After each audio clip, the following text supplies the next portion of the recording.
Hello Pisces, this is your reading for January 2023. I'll be having a look at your recent, past and current energies as well as your upcoming energies. This is just a general reading, so it won't resonate for everyone.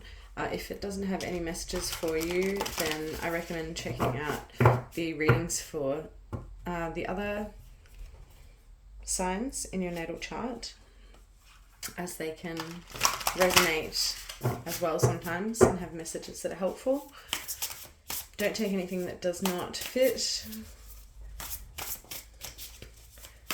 If you like the video, find it helpful, then please do like, share, subscribe and help my channel grow. I've only just started out this month, so my readings are a little bit late this month. I apologize. In the future I will have them out before the beginning of the month. Now today I am using the Guardian of the Night Tarot.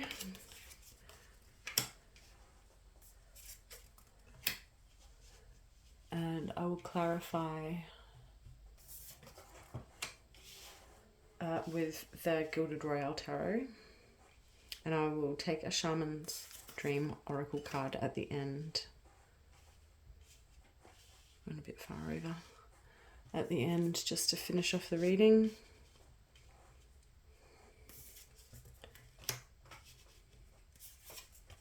Oh, I've gone a bit low, sorry. I'm just going to move these up a bit.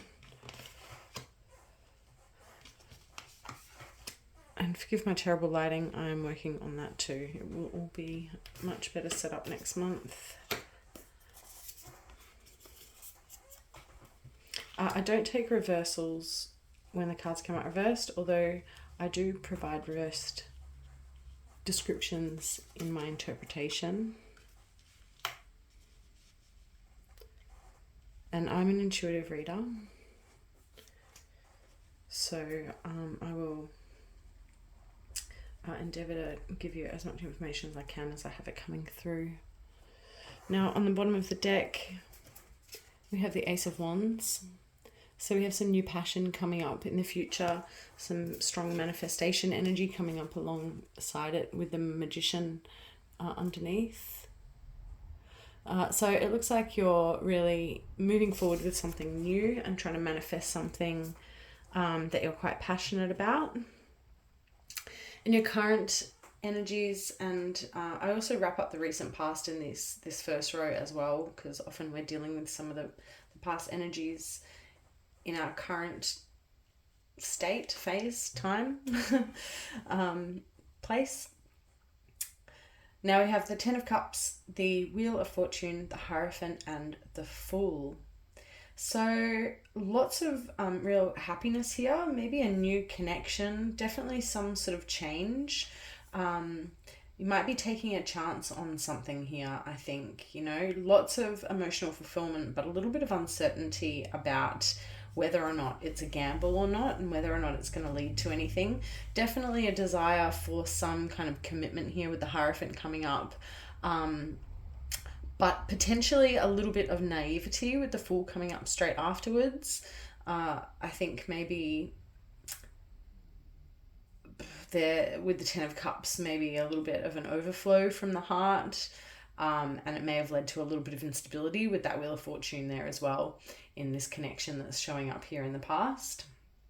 This is all your energies, but there is definitely the sense of there being a connection with someone else coming through with the Ten of Cups, which, is about fulfillment and togetherness. There's all these animals that are in the forest together in harmony. So it's about sort of having this harmonious state with others. So definitely some kind of connection coming up in the past that you were quite enthusiastic about. It might have been, a very, I don't want to say childlike, but, naive, kind of innocent is the word I'm looking for, kind of connection.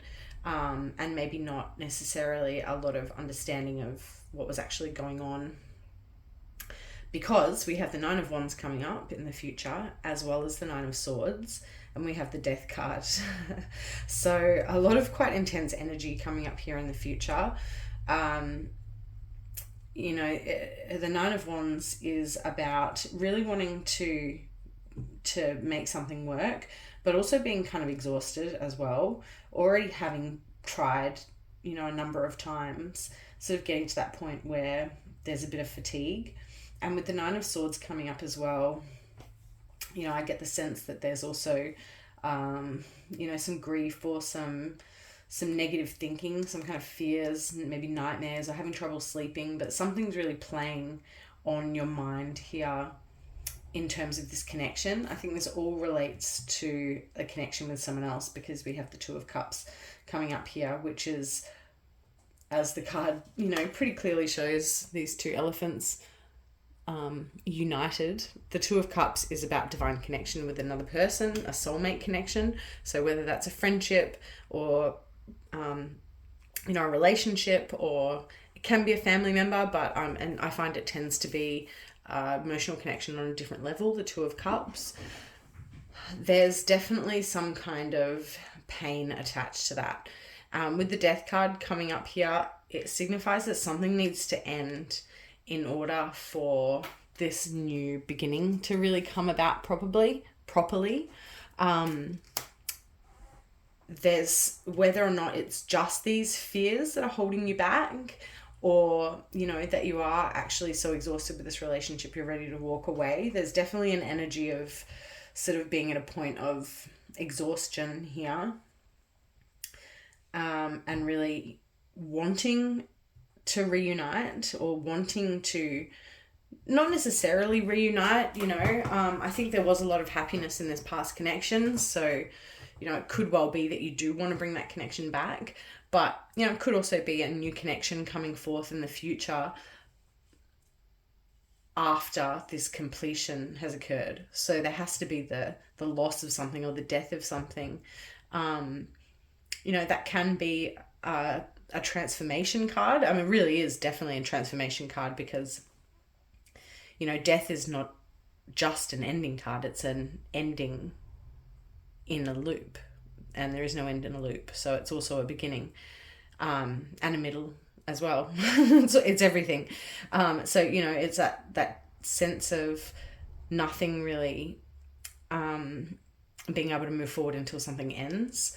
But a lot of passion, definitely wanting a new start of some sort here with the Ace of Wands coming up and the Magician underneath it. Strong manifestation energy. Yeah, totally. We have the Page of Pentacles coming up underneath as well, who's also, he's reached that 10 of Pentacles within himself. He's already got that sort of internal stability, and now he wants to sort of manifest something new, right? And so definitely a sense of stability and newness coming, but you're going to have to deal with something here. There's some kind of grief or loss, or, self-doubt or something. I'm getting a real strong message of some kind of self-doubt here that's holding you back.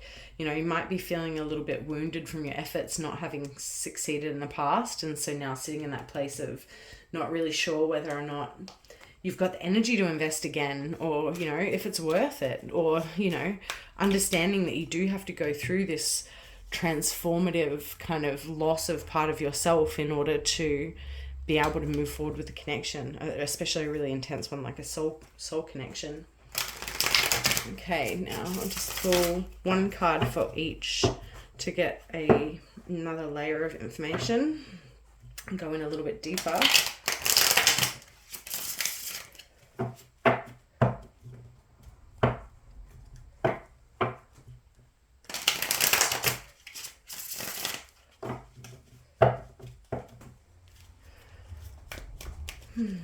Okay, what have we got? What do we have for Pisces? 10 of Cups. We have the Queen of Cups. Yeah, so you really nurtured this something, whatever it was. You really tried to nurture it as much as you could in the past year.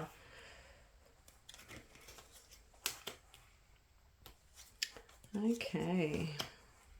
Oh, wow. Oh, I love that the Four of Wands has come up on the Two of Cups at the end. And we've got the Three of Cups on the bottom of the deck. Okay, so yeah, it might be this person. you're working with at the moment to try and resolve something. The Three of Cups is, about togetherness. It can be about community, but I'm getting the sense in this reading that it really specifically relates to one person. With the Queen of Cups coming up here, she's a very motherly energy. She's very nurturing, but she can be a little bit,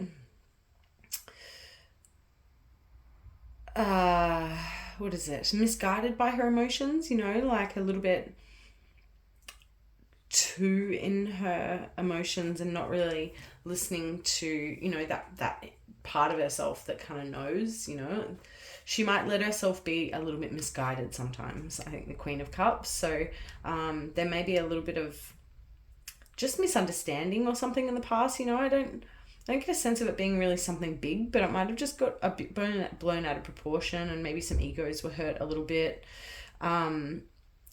With the Five of Pentacles coming up. So yeah, Eight of Pentacles has come up on top of the Hierophant. So you both definitely invested in this relationship to some degree. There was quite a bit of work put in here into this connection with the Eight of Pentacles. You really tried to get it right. You really tried to give it your best.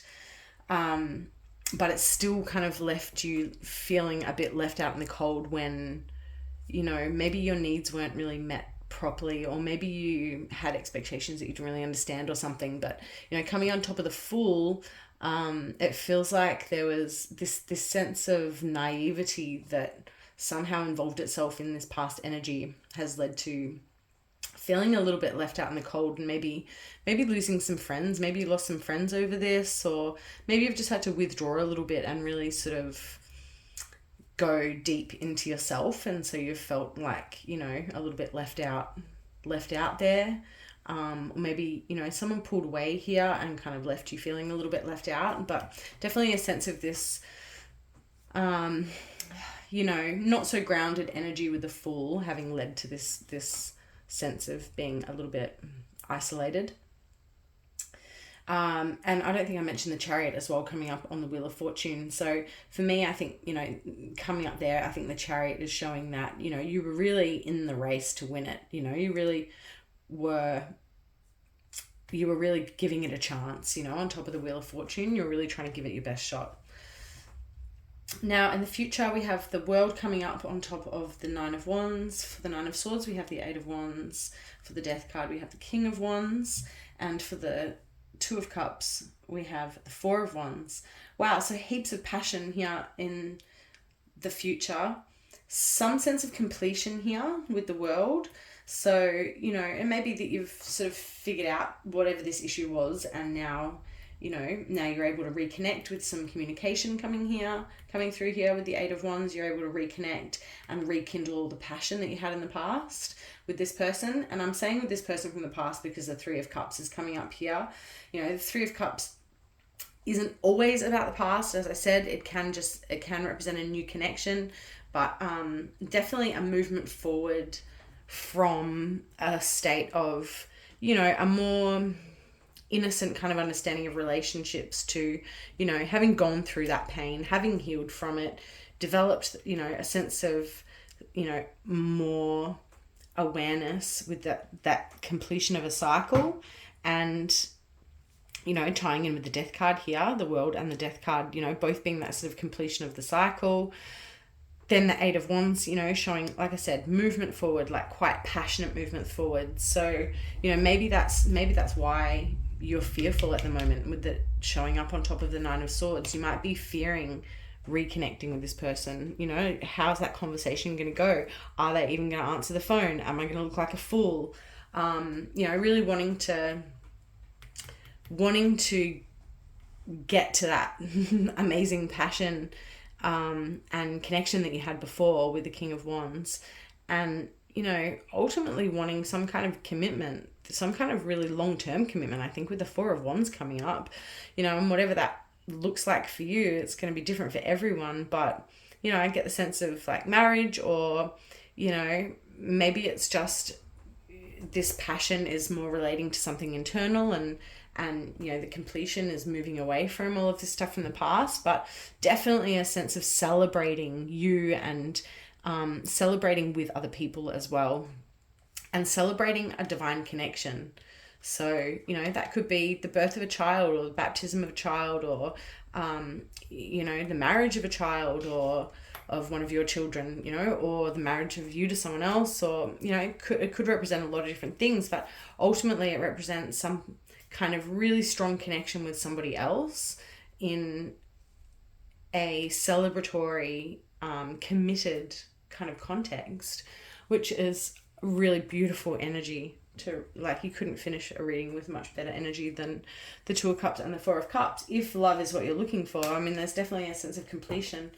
I'd be hard pressed to say this reading wasn't a love reading, as much as I said it's a general reading. You know, there's a lot of love coming, a lot of love and passion coming up here, with all the cups and wands. It's not one sword card on the table.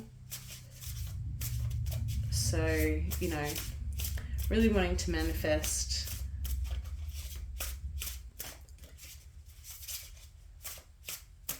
some new beginning here.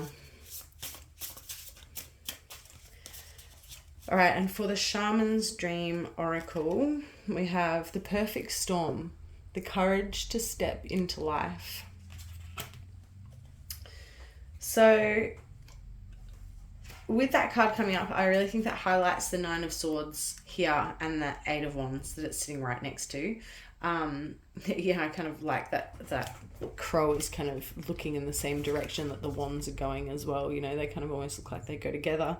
Those colours really match quite well. But nevertheless, I feel like that card is sort of relating to this kind of energy of, you know, all right, put those fears aside, like pick up the phone and make a phone call, or, you know, apply for that job, or, you know, say sorry to that person that you hurt, or whatever it might be. But it's like, you know, put that stuff past you, because there's no point having regrets. You know, everything that's happened has led us to where we are now, or led you to where you are now. So, you know, you if you regret one thing, then you regret everything. And you can't do that. So the perfect storm, an invitation to act now, the courage to step into life, sheltering from turbulence. When the perfect storm appears, it cautions you to be ready for an exciting, if turbulent, time. The winds are picking up, and you need to make sure that you are close to the eye of the storm, or you will be buffeted by gusts that may take you far from where you need to be. The key is to remain centered and balanced and bear witness as the forces build in intensity. Notice how the loose stuff is starting to fly around, and recognize how little of it you truly need. Let go of those thoughts, beliefs, and attitudes that clutter your heart and cloud your mind. Then the storm will be absolutely perfect for you. If you wonder what you might lose during the perfect storm, know that it is those things we are most attached to that are taken first. And if life were trying to unburden us of our righteous self-importance, let it all go with the wind. The less you resist the change brought by the perfect storm, the happier you will be. Ride the winds to your next destination. Embrace the rain or snow. Remember that every time you try to argue with nature, you lose. The perfect storm can also be a call for you to seize the moment. There might be a great opportunity that you need to take advantage of right now. Carpe diem. Here, time is of the essence. It may be gone shortly, so do not hesitate. Go ahead, bite off more than you can chew, and take the storm on in all its terrifying greatness, experiencing the fullness of life. You will succeed. Well, thank you so much for watching to the end, Pisces. I really appreciate it. And like I said, please do like the video and help my channel grow. If you found this helpful, I will be back in a couple of weeks with your reading for February. Take care. Bye.